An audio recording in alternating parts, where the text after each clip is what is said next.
नमस्कार, next 9 news nation में आप सभी का स्वागत। मैं आपके साथ शशांक उपाध्याय। तो एक अनोखी खबर हमारे सामने आई है। क्या आपने इससे पहले कभी सुना है कि लाल चींटी की चटनी से कोरोना का इलाज हो सकता है? हंस रहे हैं, मजाक समझ रहे हैं अगर आप, तो इस याचिका के बारे में सुनिए जो कि सुप्रीम कोर्ट में दायर की गई और कहा गया है कि लाल चींटी की चटनी को सार्वजनिक कर दें कोरोना के इलाज के लिए।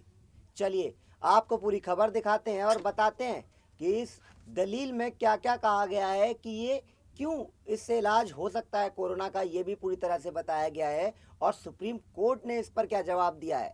चलिए विस्तार से आपको पूरी खबर बताते हैं, लेकिन उससे पहले हमारे चैनल को सब्सक्राइब कर लें, बेल आइकन दबा लें ताकि आपको हर खबर से जुड़ा हुआ अपडेट मिलता रहे। एक याचिका में दलील की गई थी कि लाल चींटी की चटनी, लाल चींटियों और हरी मिर्च का मिश्रण पारंपरिक रूप से ओडिशा और छत्तीसगढ़ समेत देश के आदिवासी इलाकों में फ्लू, खांसी, सामान्य सर्दी, थकान, सांस लेने में तकलीफ एवं अन्य इलाज के लिए एक दवा के रूप में माना जाता है।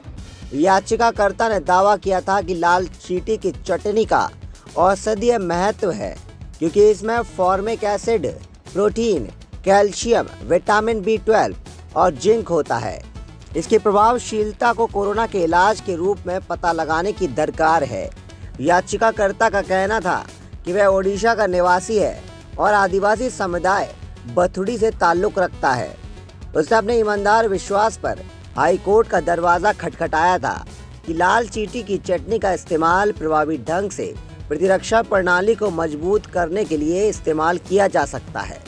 उच्च न्यायालय ने यह कहते हुए याचिका को खारिज कर दिया कि CSIR और आयुष मंत्रालय ने याचिकाकर्ता के दावे को विशेषज्ञों के किसी निकाय के लिए अनुशंसित नहीं किया है।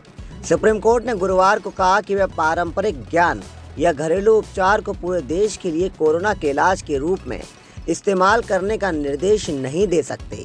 इसके साथ ही सर्वोच्च अदालत ने कोरोना के इलाज के रूप में लाल चींटी की चटनी के उपयोग के लिए निर्देश देने की मांग संबंधी याचिका खारिज कर दी। शीर्ष अदालत ने कहा कि पारंपरिक ज्ञान बहुत है, यह उपाय आप स्वयं के उपयोग के लिए आजमा सकते हैं, लेकिन हम इस पारंपरिक ज्ञान को देश भर में लागू करने के लिए नहीं कह सकते। इस टिप्पणी के साथ ही justice DY Chandrachud, justice Vikram Nath और हेमा कोहली की पीठ ने इस टिप्पणी के साथ ही justice DY Chandrachud, justice Vikram Nath और हेमा कोहली की पीठ ने ओडिशा के आदिवासी समुदाय के सदस्य याचिकाकर्ता नयाधार पदियाल को कोविड-19 रोधी वैक्सीन लगवाने की सलाह दे डाली। याचिकाकर्ता की ओर से पेश अधिवक्ता अनिरुद्ध संगनेरिया ने कहा कि चूंकि ओडिशा हाईकोर्ट ने याचिका खारिज कर दी है, इसलिए उन्होंने आदेश को चुनौती दी है।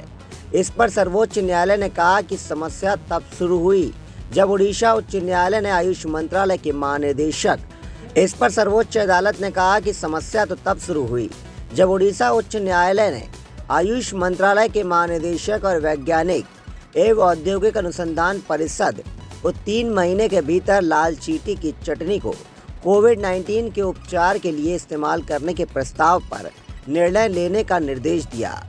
हम इसे तुरंत खत्म कर रहे हैं। हम संविधान के अनुच्छेद 136 के तहत विशेष अनुमति याचिका पर विचार करने के इच्छुक नहीं हैं, इसलिए ये याचिका खारिज की जाती है।